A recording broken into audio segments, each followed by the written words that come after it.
Bench testing a 1959 Cadillac power antenna manufactured by Pioneer, serial number PWKEIT 40, offered by TT Parts Rebuilding. Run-up test. Test number 1, mast extended.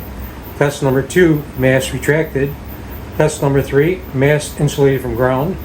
Test number 4, mast continuity to radial connection.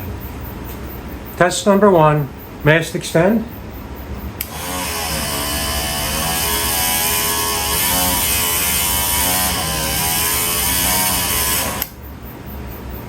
Test number 2, mast retracted.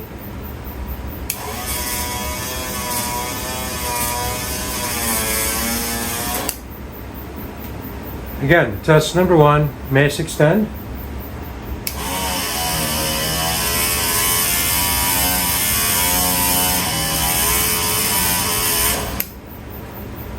And test number 2, mast retract.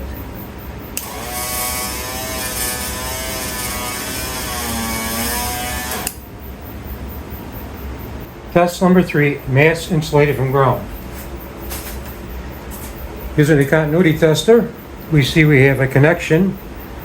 We have tone to ground. Demonstrate that the mast is insulated from ground. With our positive probe on the mast, we see we have no continuity here at the mast to ground. This is the radial feed. This is a connection to the coaxial cable back to the radial. No connection to ground. This demonstrates that the mast is floating in the tube and is insulated from ground.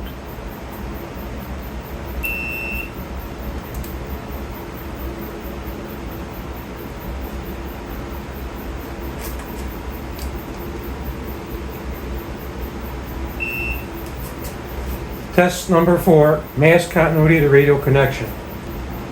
We have our ground connected to the mast feed back to the radial, and we can demonstrate we have continuity from the mast back to the coaxial cable. Taking our probe, touching the ground of the mast, we have no tone. This demonstrates that the mast is floating in the tube and is insulated from ground. Here's our ground. Here's our continuity test back to the radial. Continuity, ground, mast, back to the radial. Here we show that there was continuity from the mast to the radial connection.